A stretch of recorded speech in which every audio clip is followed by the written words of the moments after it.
Hi, and welcome to That One Conversation, the podcast where we share those conversations that have formed us into the person we are today. And in doing so, they create a ripple effect of positive change, all from that one conversation. I'm Laurie Rowe, the host of this podcast, and I'm on a mission. My mission is to create connection, community, and change through the curation and cultivation of conversation.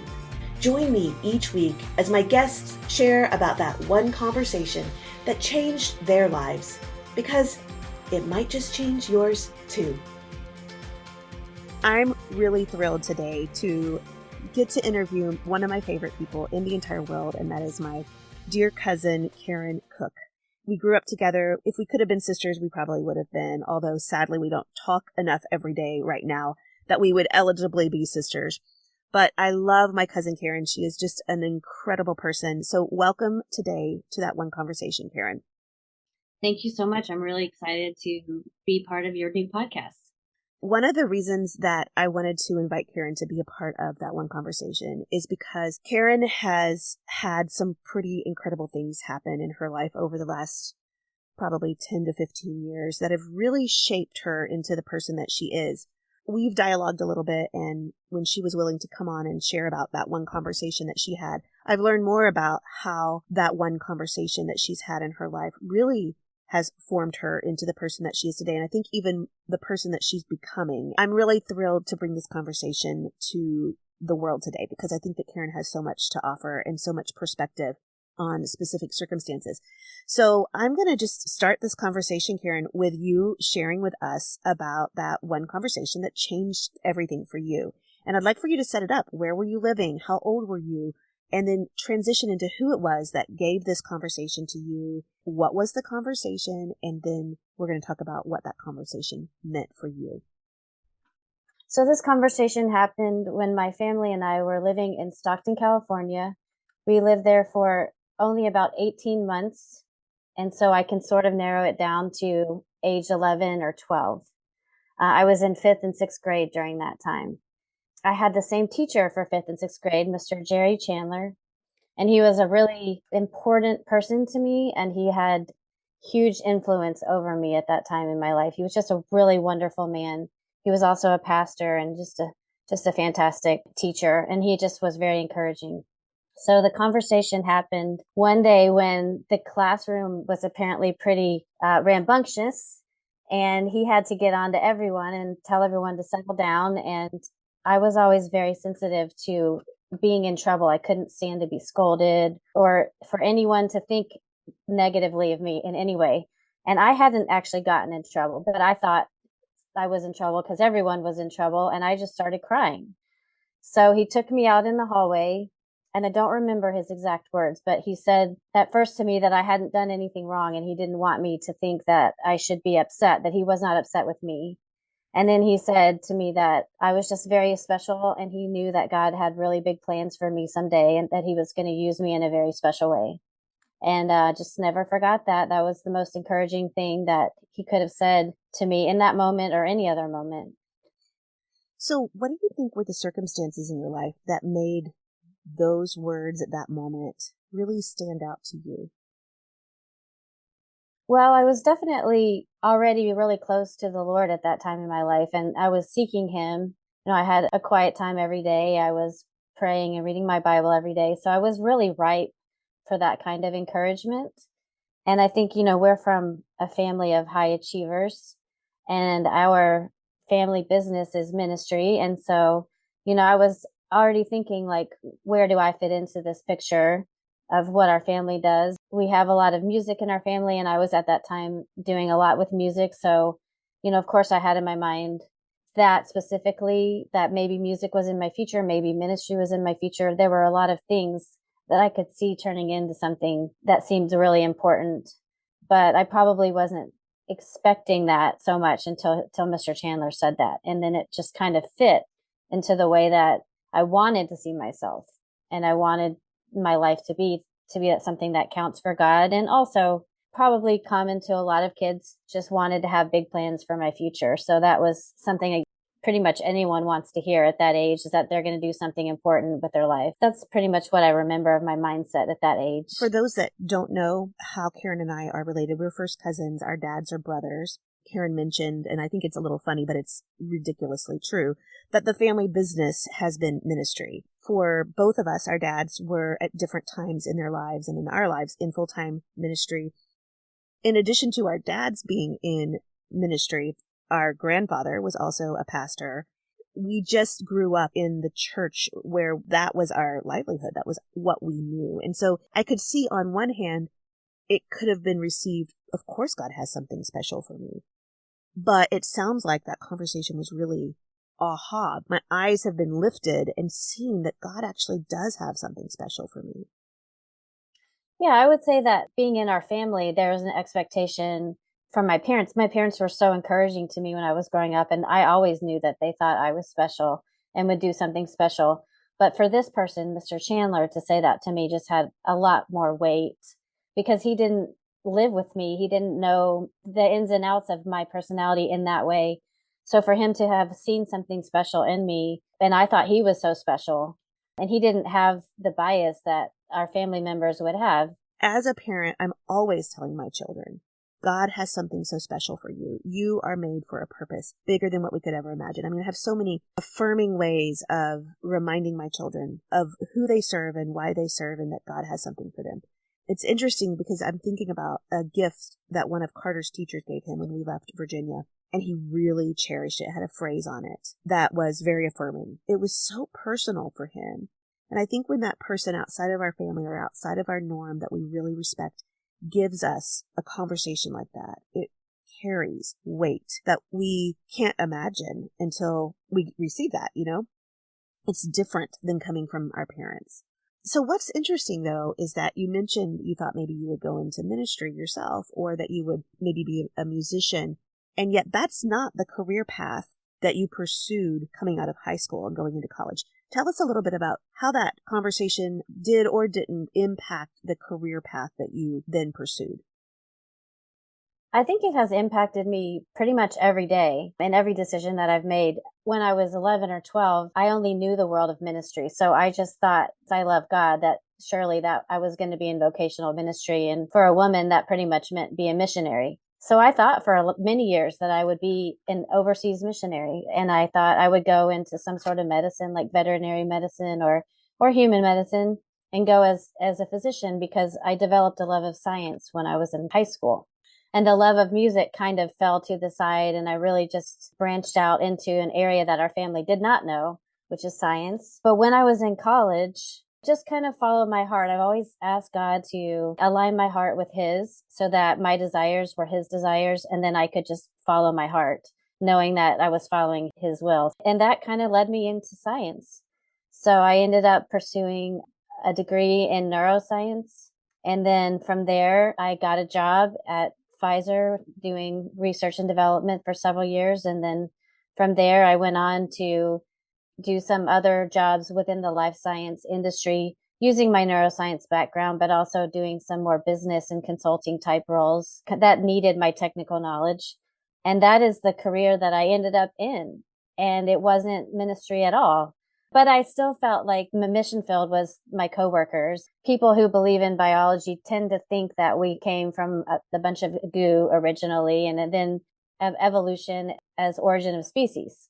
And so to be a biologist and to believe in God as creator made me very different than almost everyone around me. So I definitely still felt like I had a purpose there. Not only was I working on science to help health and well-being of humans, which I feel like is a very noble calling, I also was trying my best to impact the people that I spent every day with.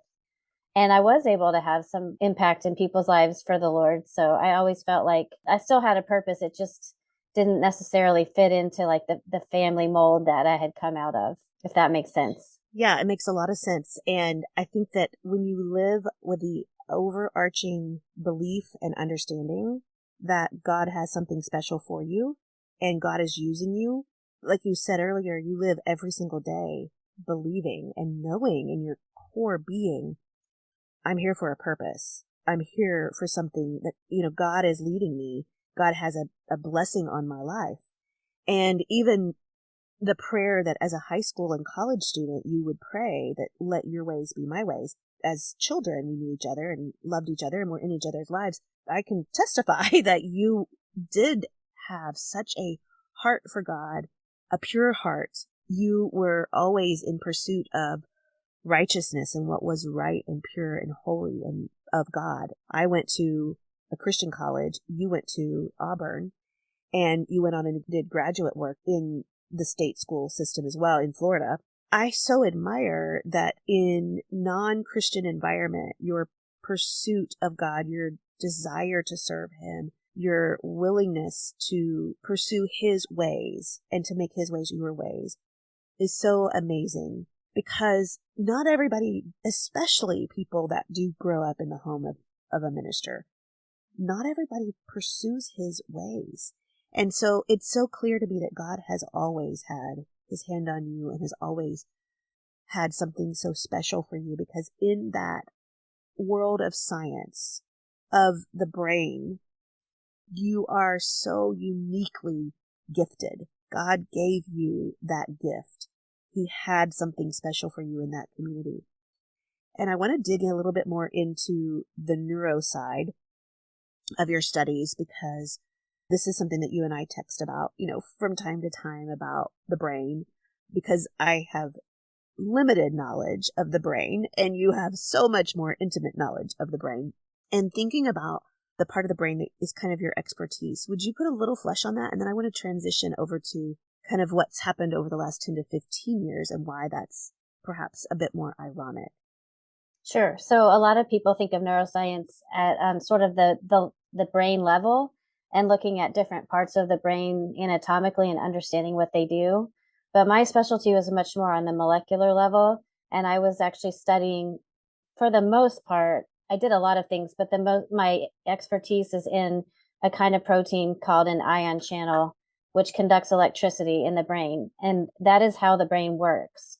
And that is how the brain sends information to the rest of the body and to different parts of the brain. The brain actually has lots of different organs within its big organ, and those pieces speak to each other through electricity. So I was able to amazingly get in a laboratory where I learned how to measure electrical activity of individual cells and how we can change that. Those ion channels and proteins similar to those are targets for drugs, for new drugs to help people with specifically psychiatric disease. So I was trained well in the activity of proteins in the brain that have to do with mental health and psychiatric illness, and what happens when things go wrong with people's mental health and they end up with illness.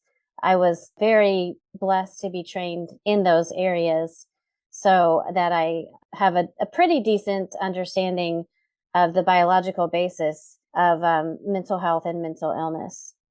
So what's so fascinating about your journey, Karen, is that due to circumstances beyond your control, you had to leave work. That's because you were diagnosed with a mental illness. And I'd like for you to explore that, share with us what you're comfortable sharing about the mental illness or mental illnesses that you were originally diagnosed with, and then what became the diagnosis, and the irony of the part of the brain that you've become so intimately familiar with, and the impact that has had on your life now. Looking back in my history, I can see mental illness into my early childhood, but I did not know, of course, that I had mental illness. Throughout my 20s, I started struggling. I didn't know what was wrong. I just thought that I was really anxious. And when I was 30, I had what you might call sort of a mental breakdown, if you will. And I was diagnosed with anxiety. I was treated for about 10 years for anxiety. And actually, I had even been treated for depression early in my college years. So I had been on medications as early as age 19 to treat depression and anxiety. But it turns out that I was underdiagnosed or misdiagnosed. And my actual diagnosis, which I found out when I was 39, after 20 years of being on and off medications, is that I have bipolar disorder. And the medications used to treat anxiety and depression really make bipolar disorder worse in a lot of people that have it. And that's how I ended up finding it, because I went into what is called a manic episode. So in bipolar, we have elevated mood and we have low mood, which are known as mania and depression. So I went into a manic episode for several years, and praise God, it didn't get more out of control than it did, because it can be very destructive in people's lives. But I finally fell apart once for all, where I had zero function left. I had to leave my job pretty much overnight because I was so depressed. I was in such a terrible depression, which was a result of the mania that I had been. You really can't be manic for very long before you fall into a deep depression. So that's what happened when I was 39. I quit my job because just so I could be honest that I knew I wasn't able to do it anymore. So I went to my employer and said, this is what's happening. I think I have bipolar disorder. I know I can't work right now. So we parted ways on good terms. And then I was diagnosed with bipolar disorder. And I also have very severe obsessive compulsive disorder, or OCD. And I do have severe anxiety as well. And probably a couple of other disorders that have not really been fleshed out, because the bipolar really takes all of the attention in my therapy. So that's what we work on. So that was 7.5 years ago that I left my career, and I went through a suicidal depression that lasted, it's really hard to say, probably 3 or 4 years. And then since then, I've been in sort of less depression, but I've never really recovered from that depression. So I would still say that now I struggle with depressive symptoms. I struggle with manic symptoms as well. You can get both at the same time, unfortunately. So that's kind of where I am right now. So I am a much recovered, but not fully recovered. And in the meantime, decided that I wanted to go back to school. So I'm also a student at Dallas Theological Seminary working on my master's degree. I want to go back here, keeping in mind that the overarching conversation that changed your life was that God has something very special for you and is going to use you in a special way. I want to keep that in mind as we dig a little deeper into the differences between mania and depressive. I want people that hear your story, I want them to understand about what this mental illness looks like. And then I want us to also flesh out a little bit more what it looks like biologically, but then also what it looks like biblically, and how this conversation that you had is still an overarching theme in your life. Because I think they're all really important things to talk about. So first of all, going back, you were misdiagnosed for 20 years, right? Yes, correct. How often do you think that happens? All the time.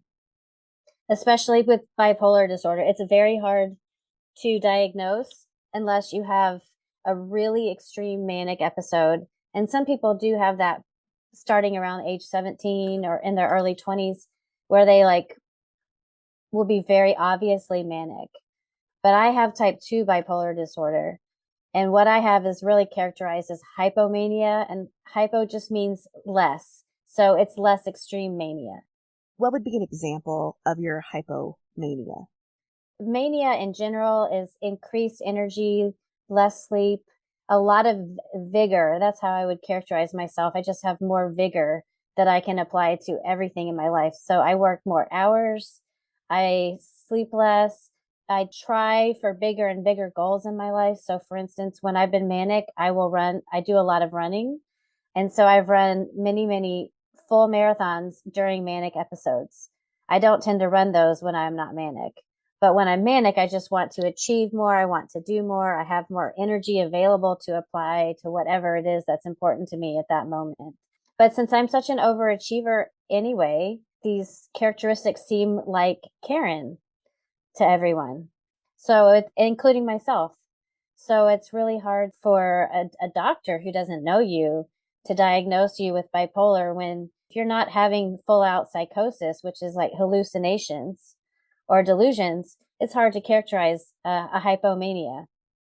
And so depression in me looks like anxiety. So that's kind of why I think that anxiety was pretty much the main diagnosis that I had. One doctor when I was 19 diagnosed me with minor depression. You really can't blame the professionals. It happens to a lot of people with bipolar disorder. Can you talk a little bit about how your understanding of the brain and your diagnosis are related, if at all? Sure. Yeah, it's actually a huge connection in my life.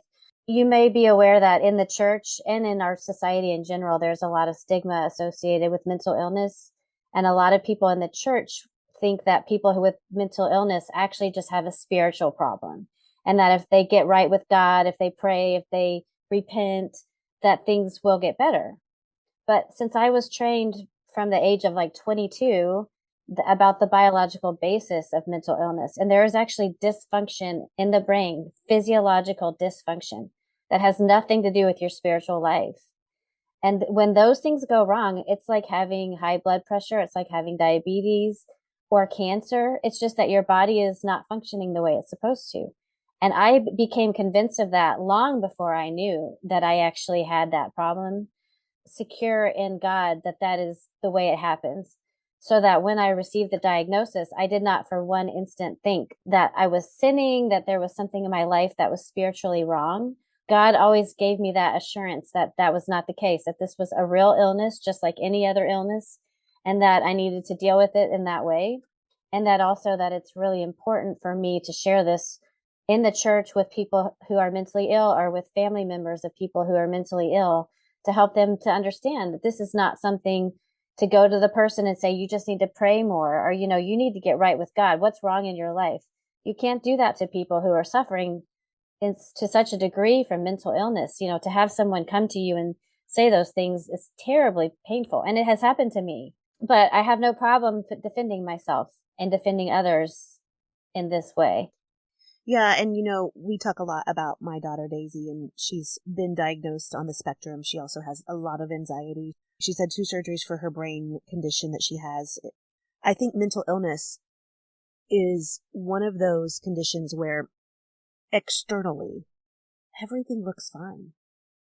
I tell my other children, if Daisy was in a wheelchair, if Daisy had been born without a limb, if Daisy was blind, if she was deaf, whatever, people's response would be different.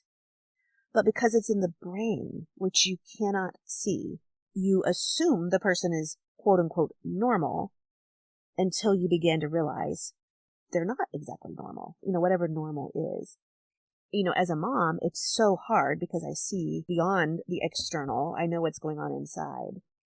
It hurts me so much when people maybe see an outburst from her, or see the way that she struggles socially, or in any number of ways that someone with a brain that functions differently acts. It is so disheartening when people judge me or her. I can remember very clearly one time being in a grocery store and she was having a major outburst. This older couple walked by and they made some really unkind comments about my parenting and about her. I wanted to go, you don't know what's going on here. Like, how can you be judgmental? How can you assume that you know what is going on in this situation? As it relates to mental illness, it's the same. Like, how can I know what you're going through? How can anybody know what someone is dealing with inside of their body? Even when someone has cancer or any other major disease or illness, we don't know until we've walked a mile in their shoes. And for the most part, we haven't. We want to judge, and yet at the same time, we have no reason to judge. Karen, let's transition to talking about what you're doing now. You're in seminary, and I'm curious what made you decide to go back to seminary and what the journey of going through seminary has been like after your years of studying science, what it's been like to now transition over to studying the Bible. My desire to go to seminary just really came from when I stopped working and had time to really study the word in ways I hadn't before. It just made me want to know more, to know God more, to know the Bible more. And I feel like I have been gifted with teaching, and I want to handle the word well. I don't want to be an irresponsible teacher. So for someone who I'm a lifelong learner. I love school. So for someone like me and that personality, when I realized that teaching is probably the kind of ministry that I will be doing for the rest of my life, my first impulse is go to school, right? So I can learn how to do it right. Going to seminary just to have a closer relationship with God is not necessary, obviously. But that just seemed like the route for me. And then with the teaching added on, it didn't have anything to do with mental health necessarily, but I do bring that into conversations that we have in school a lot. And it's been interesting that we do talk about mental illness. And it's even in the few years I've been there, the awareness has grown a lot. And I don't ever get judgment at my school for mental illness. But we've talked about it in the context of the fall. And we also talk about things like sexual and gender identity issues, all of these in the context of the fall, right? Because we're living in a fallen world and we're all fallen people. And that affects each of us differently. And in my case, I have this very serious medical condition, which is mental illness. And if we were not living in the fall, and if I wasn't a fallen person, I wouldn't have it. But I do. That's not to say that it's because of my sin.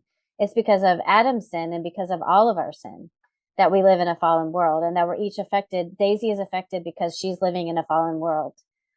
She's affected with her illness, and we each have our things at different times in our lives. So that would be the link, I think, biblically is just learning to look back at Genesis 1 and the perfection that God created, and then Genesis 3 and the fall, and being able to see myself in that context. So that just, again, removes blame from me for having this illness, right? Because it could be anyone that could have any mental illness or any other kind of illness, because our bodies are fallen right now. They will be perfect one day, but right now they're fallen. I think this is such an important message for believers, for Christians, to understand that no matter what the illness is, this is a result of the fall. We live in an imperfect world. God's design, God's desire for us is wholeness, is health, is wellness. Because of where we live in this fallen world, we won't have that in its entirety. We won't know it. Even on great days when we feel vibrant and healthy and youthful and like we could live forever, that is but a foreshadow, a tiny sliver of what our completely 100% redeemed and healthy and holy bodies are going to be like. And that is going to be such an incredible experience when we take on that newness of life that we're promised. I think, Karen, one of the things that I have loved watching develop in you, and now that I know more about this conversation with Mr. Chandler, I think I understand a little bit more of it. You have never spoken about mental illness and its effect on you in any other way but to say, I know God has a purpose for this.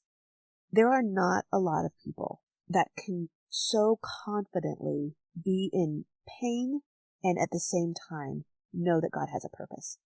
And so I would love for you to tell us a little bit more about this confidence and how you believe that God has a purpose through your pain. God has a purpose for all of our pain, first of all. But I think the reason that I've been able to endure it is just because God came after me. He wooed me to himself at a really young age. And I've always loved him and I've always wanted to please him. And I was convinced, partially because of Mr. Chandler's conversation with me, that there was a plan for me. So the minute when I was 30 and I was first diagnosed with anxiety, and I had a mental breakdown where I had to take a leave of absence from work to deal with it, I knew immediately, this is God's plan for my life. It's not his whole plan. It doesn't define me, but it definitely refines me.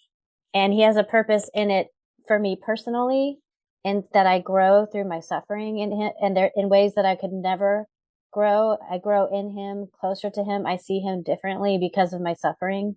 So it benefits me. Whatever God does is best for us, and it's for his glory. So you always have to remember, this is best for me. But it's also best for other people because it is his purpose for me. So I am happy to put myself out there and talk about what I've gone through, even when people judge me, because I know that it's what God wants me to do. Because Mr. Chandler helped me to know that there was a purpose, at least one. And I think we all have more than one purpose, but there are maybe 2 or 3 main purposes in my life, and this is one of them. And as soon as it was revealed to me that I had mental illness, I understood the biological basis for it. I felt no judgment from God. I just felt closeness. And from that, I just felt like, okay, whatever I need to learn, whatever I need to do to turn this into a ministry, that's what I'm going to do. And I can only do that through the strength of God, because he's been with me and by my side through every instant of my life. So it's certainly no credit to me that I don't have bad feelings about having mental illness. I'm not thankful for it. Well, on most days, I'm not thankful for it. But like I said, I would not know God the way I know him if he hadn't been with me through such terrible and dark times. That I would not trade that for anything in the world. And I wouldn't trade the opportunities that I've had to talk with people and try to help them and encourage them through their mental illness. I wouldn't trade that for anything in the world either, because that is definitely one of God's purposes for me.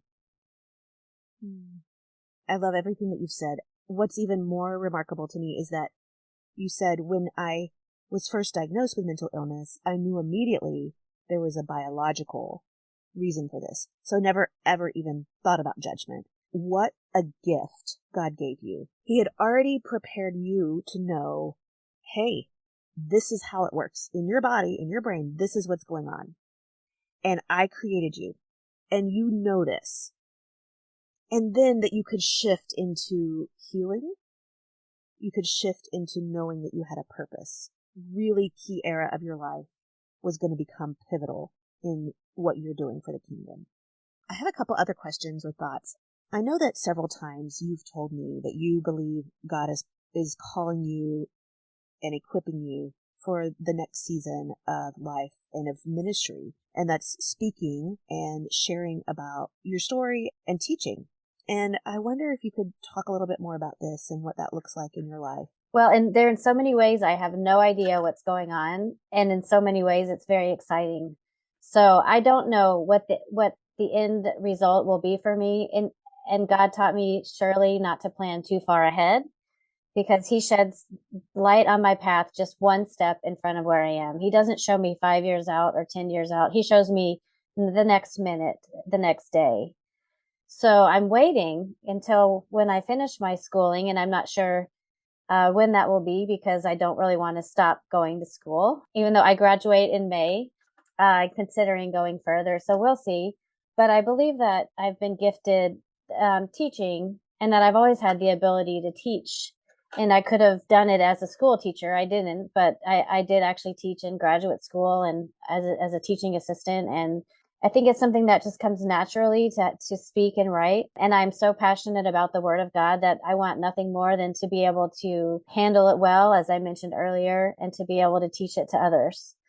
And in the middle of that, certainly the story that I have about mental illness that I think is combined with teaching. I'm not sure in what ways necessarily right now, because like I said, I don't know all of the future, but I can see writing and speaking as the outlets for all of this, whether encouraging people about mental illness, teaching just straight from the Bible in topics that have nothing to do with mental illness. I think it all comes together though.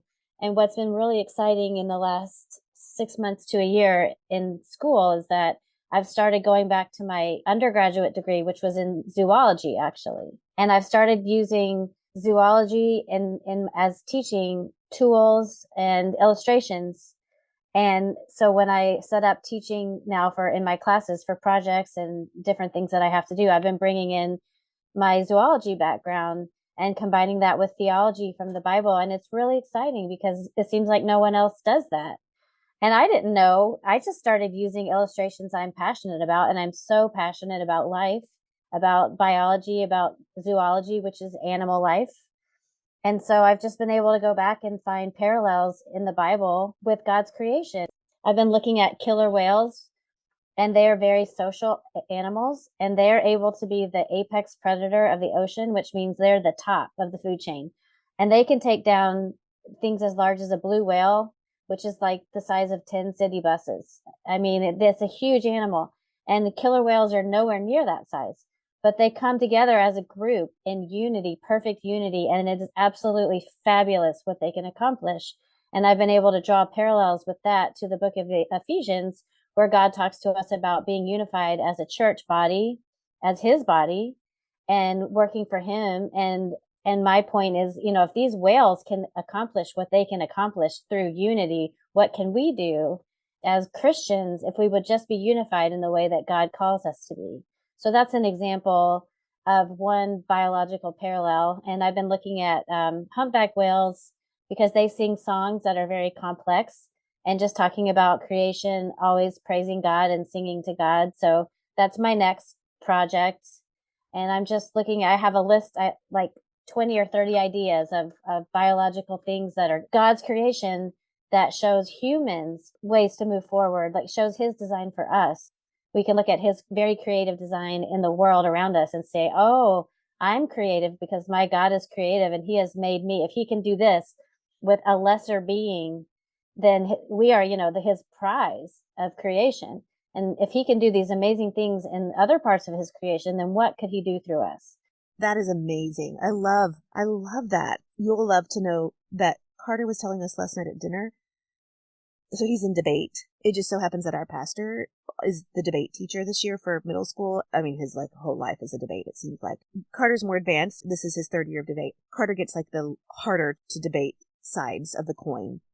And so the current topic that Carter's researching and presenting is the idea, are animals and humans equal? So he has the side that animals and humans are equal, and he has to present his case for that. And so listening to him talk last night was interesting. I should put him on the phone with you and let him pick your brain about some ideas there. But that's so amazing that you could actually use your understanding of zoology to deepen our understanding of the word, to awaken us to how God is using everything around us to pull together the whole story of his creation. It's amazing. You've mentioned that you lost touch with Mr. Chandler through the years. Do you have any idea where he is, or have you ever been able to go back and thank him for the gift of this conversation that he gave you?